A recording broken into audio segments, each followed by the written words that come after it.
What's it like to kind of be a newbie gardener and put a couple $100 worth of brand new plants into the ground and just trust that your drip irrigation is going to work just fine? I can't do that.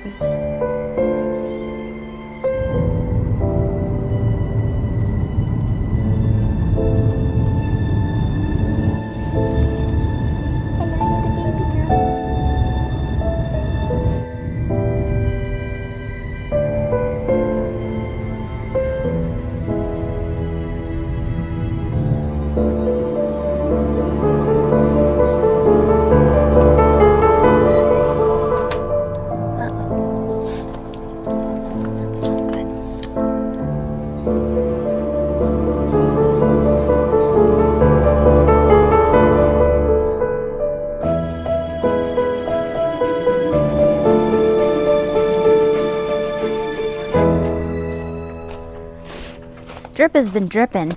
It's frustrating. Okay, maybe that should be fine. Maybe that should be fine. Okay, let's address this yard.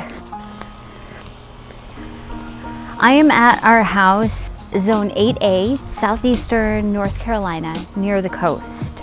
And I would like to give you a tour of what I have going on over here. I find this environment to be a little more challenging than the other environment in zone 7B with clay soil because it's, I don't know, I don't want to say it's just harder to get things looking good here, but it's challenging. We got back the other night and I encountered a massive problem with my drip system. The 1/4 inch tubing that I've been using is very inflexible. It keeps splitting in the connection points. It splits it open, and in some instances it blows it completely off. So I need to fix that. That is very frustrating to come back to. A bunch of new stuff that you put in the ground is not getting water because your drip system failed. I don't know, I just had a feeling. I didn't experience these kinds of failures with it last year. Something was just nagging at me. So it was very frustrating to come back and see it doing this. See which ones are broken. Okay, these ones seem fine. Okay, I think it might be just these ones. Where does this one go? Oh shit. Okay. I have one that doesn't even go anywhere. Oh, does it go here? I think so. Oh yeah, it goes right here. Okay then, I think, oh, what the fuck? Ah! This shit, man. Fucking split wide open. Why can't it work? Why can't it work? Why does it have to give me so much heartache? Too much drip drama this season. I've learned throughout this process which drip components are best, and which ones to stay away from. Not going to get into that right now. Let me show you what's in the yard. The hardest part about creating this yard has been creating structure where no structure actually existed. This was completely blank back here when we moved in. I have been working to fill it up with perennials, with things that are known to be drought tolerant. I have some sage that's going wild. I might have to divide it because it is kind of spreading out widely. Sorry, did I say sage? I have catmint. This is catmint. Maybe in the fall, maybe I'll leave it alone now, but in the fall I'm going to divide it and put another chunk of it maybe like right over here. This corner I originally started putting low growing perennials. I'm gonna have to move some of them closer to the borders. I've got blanket flower over here which is in the shade most of the day, but it's actually doing pretty well. Over here I got a japonica. This area I learned the hard way. I had put a line of Sonorita roses back here and they did not do well. I'll show you those in a moment. I relocated those, really hoping that they come back. I just took that as a sign to stick with the things that could do well in the shade right over here. Also, if I keep sniffling, if I keep like scratching my face, my allergies are so bad right now. But I've got dianthus kind of lining. I've got coreopsis. I've got some coreopsis that I deadheaded over here. And I've got a coreopsis from last year, which is doing incredibly well. I've got another one similar to it just right over here. Really isn't doing that much, but I'm definitely encouraged seeing it do well here. This is doing much better in this house than it was in the other house. Our soil here is pure sand, and I'm sure there's clay if you really dig down. So it makes it kind of difficult for some things to, I guess, retain moisture. Other things tend to do much better. Very interesting to see the contrast between the different environments. I have dahlia in these planters. I have 2 planters in the yard and nothing has come back. I was hoping that leaving that in over the winter would be fine. I have no poke of anything except some weeds in here. Oh, here's the tuber. I think it's just, that's the neck or whatever it is. I have the netting around to protect against foliages because he loves to dig in the dirt.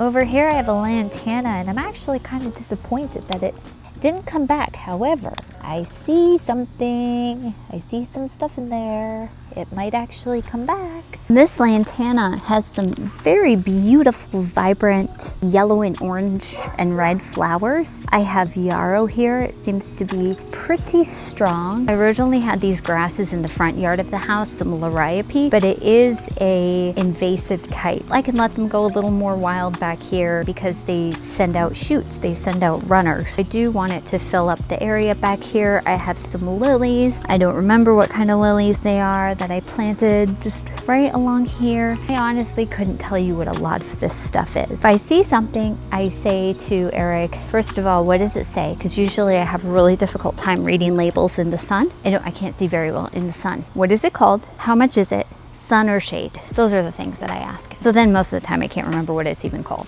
But it looks nice. It sends out these really nice fluffy purple flowers. I might have to rip out some of the dead stuff too, but I don't worry too much about it. Ultimately, I don't want to have things back here that require a ton of work, although probably a lot of what I put back here is going to end up requiring a good amount of work. It already has, so I don't know. This ramp has held up very nicely too, by the way. Quite sturdy. I also have some liriope right over here. I put some lilies down. I have azalea over there, which seems to be doing pretty well. I would like to get some more azalea to line the fence since it is a pretty shaded area. It does get sun in the morning, but mid to the rest of the day, it is very much shaded over like this. Again, a grass. I have no idea what it is, but I did not think this guy was gonna come back at all. But here he is, really beautiful. We have a crepe myrtle right over here. This is finally the year where it's starting to look like it's doing something other than just dying. The interesting thing about this yard is that that is going to continue to grow up and it's going to completely change what things do in the yard. The area where I have all sun is going to maybe be shade, although it's probably going to cast more of its shadow over here on the rose garden, which is a huge disappointment. I'll show you that right now. My disappointing rose garden. Also, this is not square. It drives me crazy every time I look at it. It is not square. I need to square it up. They're not doing anything. The one that's doing the best is the one that I got at Lowe's. It's right here, but I got a few more of them at another local garden center. I originally planted them along the fence where they were not doing well. They just did not get enough sunshine. So then I relocated them over here. I'm trying to douse them with water right now so they get sufficient water. Maybe they'll come back, you know? I don't know, but I'm gonna try. I'm gonna try to bring them back. Over here I have dahlia and begonia. I found out these are a dwarf variety of dahlia. I did think that they would get much taller, hence why I put them over here. Probably would have put them somewhere different had I known that they would stay short, because I would have wanted to leave this area open for much taller things. That's something that I've kind of been learning as I go along, is I'm not accounting for height. That kind of is like another layer of something to think about that is a little more challenging than I originally thought. I'll put something somewhere and then realize I would have wanted something taller in its space. I'm past the point of moving anything else for the season because it's going to get too hot to just keep moving things around. I'll just have to wait until fall with whatever I want to put elsewhere. And I don't know if these will come back next year. I'll see if they do. They might. Walking a little more over this way, this pathway right here, I've got a ton of full sun perennials and some that are coming back that are going to look awesome. I've got white coneflower here, which is going to do something. I think I have some more coreopsis, African daisy, more lily, yarrow, hyssop, phlox. A lot of these were clearance plants from last year too. It sums up with my drip on this side. It's not giving off any water. Okay, well, I don't care, whatever. There's a huge side of this, it just doesn't get in any water, and I don't know why. I don't know if there's like a clog in the line somewhere, but I can only do so much, okay? I'm over it. Full sun. I had another dahlia in there. Again, I don't know if it's gonna do anything or come back. It's nice to see the hyssop doing something because I was fighting with those for a few weeks, like desperate to keep them alive. They just weren't doing well. They were leggy from the start. I have some more over here. They're just very faint, very delicate.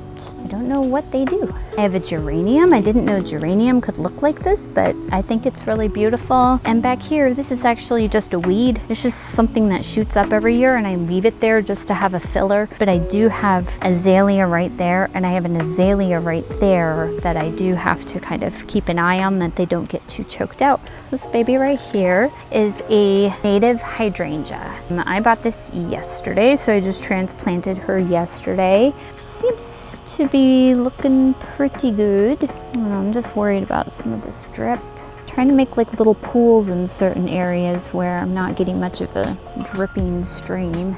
She apparently likes a somewhat shaded area, so she's over here where she can get afternoon shade and then morning sun. Over here, a lantana, that's from last year, so I'm very happy to see that it's coming back up. This over here, I just bought this yesterday. I don't know why, I can't remember what it's called, but it's very nice. And when I bought it, the woman who checked us out at the garden center was so excited to see we were buying one of these. She says one of her favorite flowering shrubs of all time. And I was like, oh, it flowers? I actually had no idea that it flowers. And when I bought it, I thought that it would be a shade plant, but it's actually full sun. And something that I have the tendency to make the mistake of is, as I'm learning plants, I'm learning what can tolerate shade, what can tolerate sun. Aphrodite, sweet shrub. I've been leaving the tags on some of these and it's $34.99. Tropical zone, this stays full sun all day long. Hibiscus that I got on clearance. I have a banana tree. I'm really hoping that this gets big and fills out. I was so mad though because the drip failed early in the line and then we couldn't get here for like 2 weeks. So it wasn't being watered. I could ask a neighbor to water, but also at the same time, I don't want to burden somebody with that task. I'm sure anybody would be willing to help. I have problems sometimes asking for help. I just don't want somebody to feel like the burden or the obligation of having to take on my stuff. Like, this is the stuff that I choose to do. I installed a drip system. Again, I know somebody would more than willing to help if I asked. This is kind of my thing, kind of side note thing. So now they're getting water and I'm making sure that she gets lots of drinks. So I'm a little more confident about helping these items to establish roots. I am learning that a lot this year, something that I didn't really appreciate a lot last year. It was more of like a frustration-based thing where I'm now realizing that things need an opportunity to really develop under the surface before they're going to do much above the surface. So saying to myself, it takes time for the roots to develop. It takes time for things to decide that they're going to grow. You can't force it. You can't rush it. It will pay you back eventually, but maybe right now you're not going to see much. That's just kind of the things I've been telling myself over and over again, which sometimes I look at this yard and I'm like, this looks stupid. This looks so dumb. But the hardest part of gardening is that probably not going to look very good the first year, the second year, maybe the third year it's going to start to look better. Well, I have some stuff that's not getting any water, which is frustrating. I have kohlrabi down there. Now, I don't even know what kohlrabi is. I visited a plant guy from Facebook Marketplace. He gave me that. I put it in the ground and now it's got holes all over it. So what do you think is eating it? I would love to know. If you know what might be chewing through it, I would appreciate you letting me know. And then these, I forget what they are. I want to say ligustrum, viburnum, ligustrum, maybe. They make my allergies go crazy. And this is another rose that's doing pretty well. The water pressure seems to be really good over here, but the water pressure is struggling over here. I'll tell you about what I have in some of the borders. I've got some more dwarf dahlia, I've got spider lilies. I don't have any water coming out over here, which is upsetting me. Marigold, azalea over here. I've got little blue stem. They're actually doing better in the other house, but they're starting to divide themselves, so I think it would be time to divide the clump. It is kind of cool how perennials do have their way of telling you they're ready to be divided. It's like it starts migrating apart. And then I have two different colors of ice plant over here. This might be getting too much sun over here, but it's also about that time, that season where they all look like this. Brown flowers, not that pretty, not that cute. Some of the stuff I have over here, can't remember what that is. I'm so sorry. I can't remember what some stuff is. I've got a lantana over here, and what was cool was I saw at the nursery some lantana trees, and when I looked at it, I was like, I could do that. I could actually train a lantana to grow upright and then start to trim foliage into kind of a tree-like structure. So I'm doing that with this one over here. And most of these are perennials. So this right here, I'm using my archaeological find. Is it a bone? Weird. What is this? I'm gonna go wash that off. Look what I found. I found something. I have no fucking clue. It's like a bone.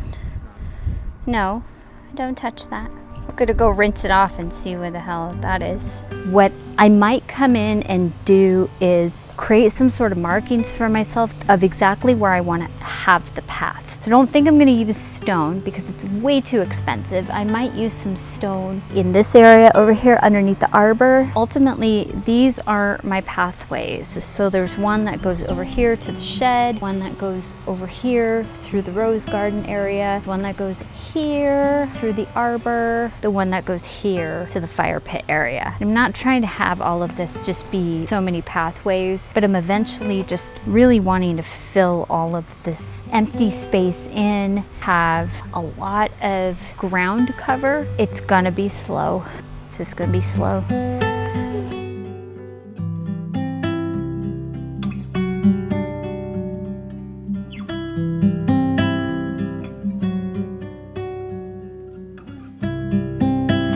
Guys.